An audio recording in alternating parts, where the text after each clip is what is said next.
Hola, soy Silvia, una de tus profesoras en Máster D. En la clase de hoy conoceremos la institución del Gobierno, que ostenta el poder ejecutivo estatal en nuestro texto constitucional. Veremos dónde se regula, cómo se compone, el nombramiento y cese de sus miembros, así como su suplencia y el régimen de incompatibilidades y responsabilidad de las personas que lo integran. La Constitución regula el Gobierno en su título cuarto, titulado del Gobierno y la Administración. La Ley 50/1997, de 27 de noviembre del Gobierno, desarrolla el texto constitucional. Esta ley se ha visto modificada tras la publicación y entrada en vigor de la Ley de Régimen Jurídico del Sector Público. En el tema que nos ocupa hoy, podemos decir que adecúa esta norma a las previsiones de la Ley 3/2015, reguladora del ejercicio de alto cargo en la Administración General del Estado, y ha introducido mejoras técnicas sobre el procedimiento y formalidades del cese de los miembros del Gobierno. Empecemos ya con su composición. La Constitución establece en el artículo 98 que el Gobierno se compone del presidente, de vicepresidente o vicepresidentes en su caso, de los ministros y de los demás miembros que establezca la ley. Por su parte, la Ley del Gobierno, en el artículo 1.2, no incorpora ningún miembro más, así que podemos concluir que forman parte del Gobierno el presidente, vicepresidente o vicepresidentes, en el caso de que existan, y los ministros. ¿Qué requisitos se exigen para formar parte del Gobierno?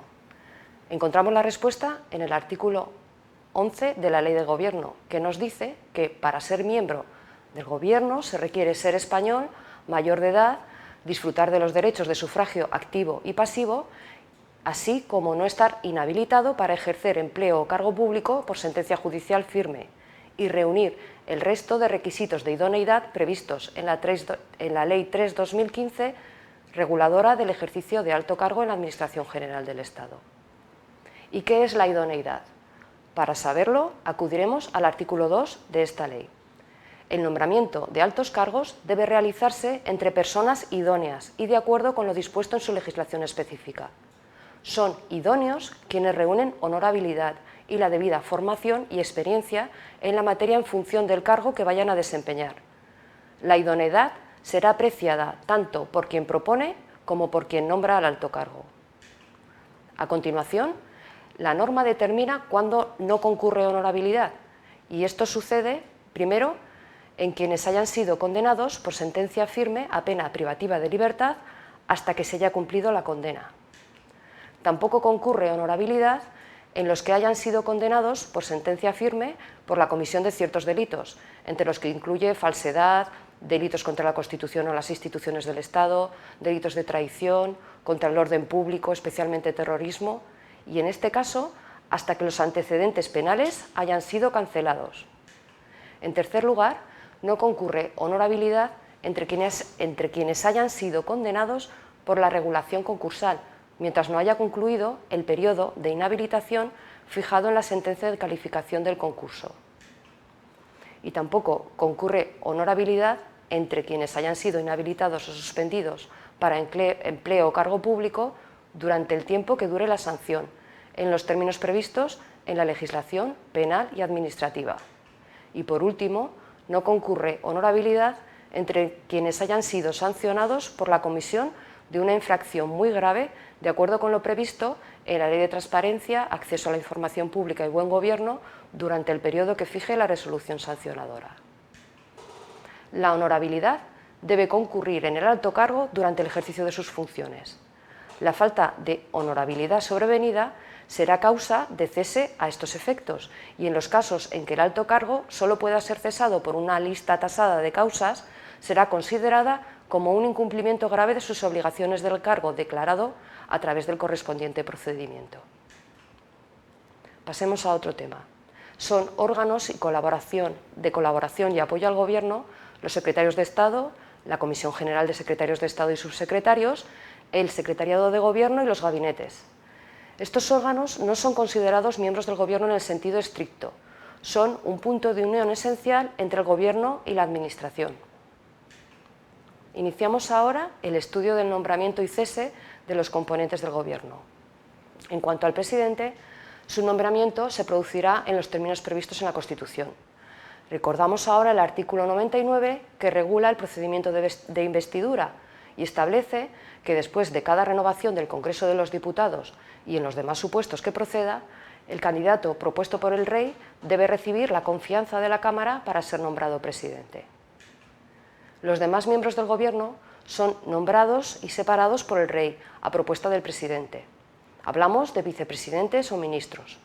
En el caso de los vicepresidentes, se indica en la Ley de Gobierno que el cese en su cargo implica la extinción de la vicepresidencia, salvo que a la vez se designe otro en sustitución del cesado.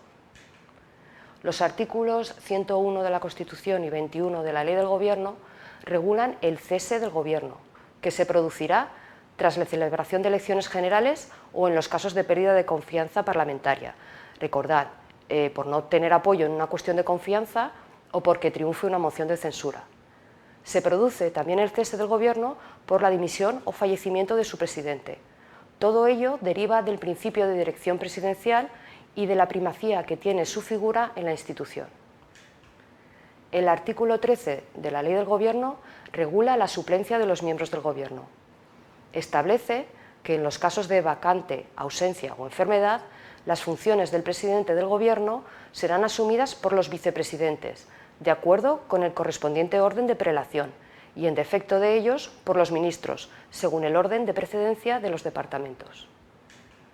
La suplencia de los ministros para el despacho ordinario de los asuntos de su competencia será determinada por Real Decreto de Presidencia de Gobierno, que debe recaer siempre en otro miembro del Gobierno. Este Real Decreto expresará, entre otros temas, la causa y el carácter de la suplencia. No se considera ausencia la interrupción transitoria de la asistencia a la reunión de un órgano colegiado. En este caso, sus funciones serán ejercidas por la siguiente autoridad en rango presente. De acuerdo con la Constitución y la Ley de Gobierno, los miembros del Gobierno no podrán ejercer otras funciones representativas que las propias del mandato parlamentario, ni cualquier otra función pública que no derive de su cargo, ni actividad profesional o mercantil alguna. Además, les es de aplicación el régimen de incompatibilidades de los altos cargos de la Administración General del Estado. Los miembros del Gobierno son aforados. El artículo 102 de la Constitución establece que la responsabilidad criminal del presidente y los demás miembros del Gobierno será exigible, en su caso, ante la Sala de lo Penal del Tribunal Supremo. En el caso de que la acusación sea por traición o un delito contra la seguridad del Estado, corresponderá exclusivamente al Congreso y debe ser iniciada por al menos una cuarta parte de los diputados y debe aprobarse con la mayoría absoluta de la Cámara. En ninguno de estos supuestos cabe aplicar la prerrogativa real de gracia. Recordemos que es una de las funciones del Rey, que corresponde al Rey ejercer el derecho de gracia con arreglo a la ley, que no puede autorizar indultos generales. Los miembros del Gobierno no pueden ser indultados en los supuestos recogidos en la norma. Vamos terminando. El artículo 29 de la Ley del Gobierno regula el control de los actos del Gobierno. Primero, recuerda que el Gobierno está sujeto a la Constitución y al resto del ordenamiento jurídico en toda su actuación. Por una parte, todos los actos y omisiones del Gobierno están sometidos al control político de las Cortes Generales a través de los instrumentos establecidos para ello.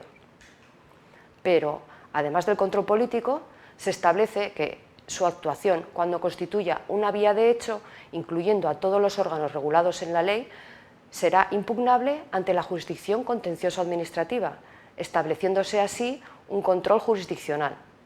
Por otra parte, la actuación del Gobierno es impugnable ante el Tribunal Constitucional en los términos que establece la Ley Orgánica del Tribunal Constitucional. Vemos que existen tres tipos de control: control político, jurisdiccional y constitucional. Y así concluye esta clase, dedicada a la composición del Gobierno y al estatuto jurídico de sus miembros. Esperamos que os sea útil. Si tenéis alguna duda, ya sabéis cómo contactar con nosotros. Me despido hasta una próxima clase. Saludos a todos.